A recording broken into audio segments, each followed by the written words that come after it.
9.6 Dilations. A dilation with a center of dilation C and a scale factor n, where n is greater than 0, can be written as d subscript parentheses n comma c. So it's dilation given the scale factor with the center c. All right, and so ideally this is the formal definition for dilation. So all you really need to remember is for what we're going to be using dilations for here is more often than not, we're going to be looking at the coordinate plane. And so when we conduct a dilation, we're going to be taking the scale factor, or the n, and we're going to multiply it by each of the coordinates of our original pre-image point to show us where our image point should be. Just know that the letter D stands for dilation. So to write a dilation rule, we will use the capital letter D followed by the scale factor. You can also then put a comma for your center of dilation. So if it's O, it's the origin. If it's a point, it'll be like X, Y, and Z. So here, n is the scale factor. To dilate a figure in the coordinate plane, just multiply each coordinate by the scale factor. So if it's x, y, we then multiply n times x, and then n times y to get our new location. So here we want to define enlargement and reduction so we know what kind of scale factors or what kind of dilations we're taking a look at. So an enlargement is when the scale factor n is greater than 1. So going from your pre-image to your image, you'll see an increase in size. A reduction is when your scale factor n is less than 1. So going from your pre-image to your image, you see a reduction in size.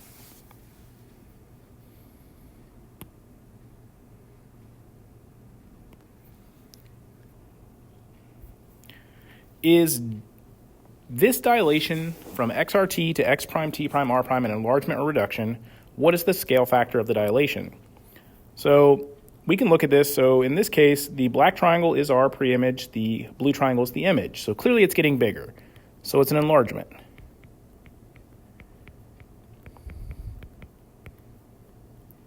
Then the question is, what is the scale factor? Well, to figure out scale factor, we're going to take the length of our image over the length of our pre-image. So if we look at our corresponding pieces here, we know that the pre-image has a length of 4, and the image has this entire length here, which is 12. So our scale factor in this case is 3. This is something very important to keep in mind when you're trying to find your scale factor.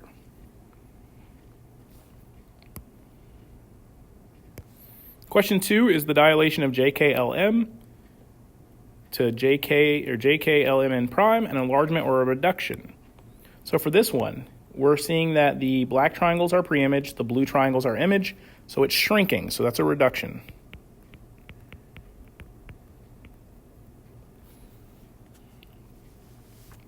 And so for this one, we're going to look at measurements here. One of the ways to look at this too is since we'd have to use the distance formula, or we could just count if we use the verticals. So let's just use the verticals to count. So scale factor, we're going to take image over pre. So in this case, our pre-image has, this length is 4. So pre-image is 4. The image then becomes 2. So that means our scale factor in this case is 1/2.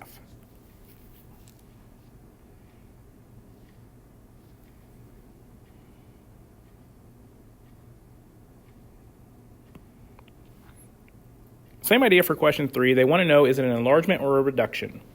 So for this one, we've got our pre-image triangle on the outside here. And then we've got our image triangle on the inside. So it's getting smaller, so it's a reduction.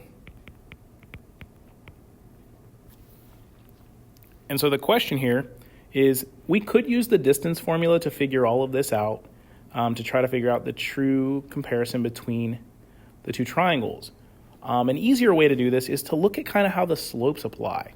So if you notice here, each of the lines is counting by 2. So the slope from, let's say, A to C here, you're going down 2, 4, 6, 8. So you're going down 8. And then you're going over 2, 4, 6, 8. From the other one, you're going from essentially 1, so you're going down 2, 4, and then you're going over to 4. So this is from A to C. This is from A prime to C prime. Well, comparing the numbers, what happened? From -8 to -4, it's 1/2. From 8 to 4, it's 1/2. So in this case, instead of using the distance formula, we can merely just look at how the slope changed, or how the compression of the slope applied, to get our reduction here of just 1/2. Or we could apply the entire distance formula to find the true length of each side, but that takes a little bit more time.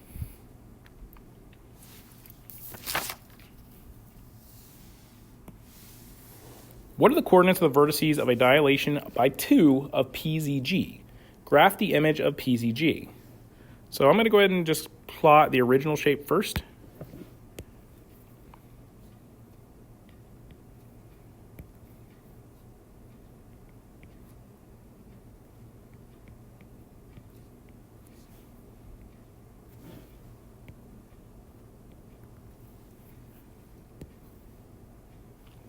So this is our pre-image, and so now we're going to look at conducting our dilation. So remember, for the dilation here, we're going to take the 2, and we're going to multiply it by every coordinate to change them. So P prime is going to become 4, -2, because we multiplied by 2. Z prime is going to become -4, 2, and then G prime is going to become 0, -4. Now we just want to graph these points to show what the image triangle looks like.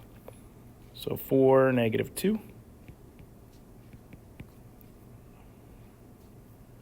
-4, 2. And 0, -4.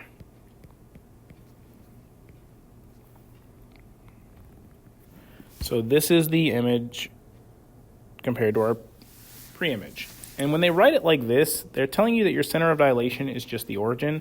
So notice how everything kind of moves away from the center point, except for the line that actually went through the center point. So this is just a dilation on the coordinate plane. All right, let's look at the next one. This time they give us triangle ABC. So let's go ahead and plot ABC real fast. So now we're going to conduct our dilation by 1/2. So that means A prime is going to become 2, -1, because we're cutting it in half. B prime is going to become -2, 1. And C prime is going to become 0, -2.5. And now we're just going to plot this. So 2, -1 is here. -2, 1 is here. 0, -2.5 is right about there.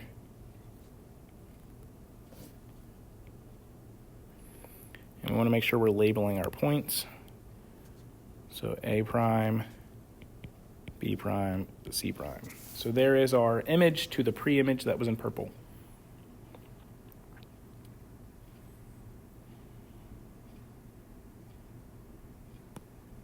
All right, same thing here for LMN. So go ahead and pause the video, try this one on your own, and when you're ready to see the answer, unpause the video. So here we have the pre-image LMN in purple. And then after a dilation by 3, your points become L prime -9, -6, M prime 3, -6, N prime 6, 9, and then you graph those to give you your larger image triangle here in red.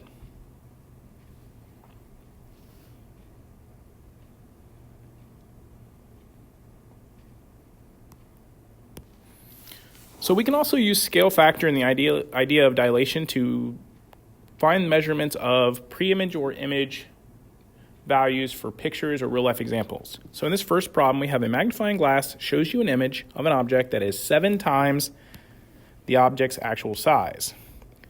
So this would be our scale factor. So the scale factor of the enlargement is 7. Kind of tells you that. There you go. If the photo of an apple seed shows a length of 1.75 inches under the magnifying glass. So remember, the magnifying glass makes things appear 7 times bigger than they actually are. What is the actual length of the apple seed? So basically, we want to undo the dilation or undo the magnification. So we're going to take 1.75 and we're going to divide by 7. We're undoing it. And we should get that the apple seed is actually just 0.25 inches long.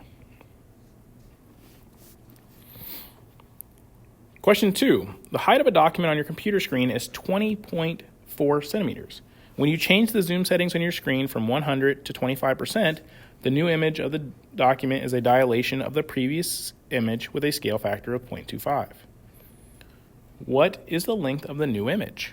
So in this case, we're starting with our original length of the document and we're changing it, or shrinking it essentially, by a scale factor of 0.25, or reducing it, and we get that our new length is 5.1 centimeters.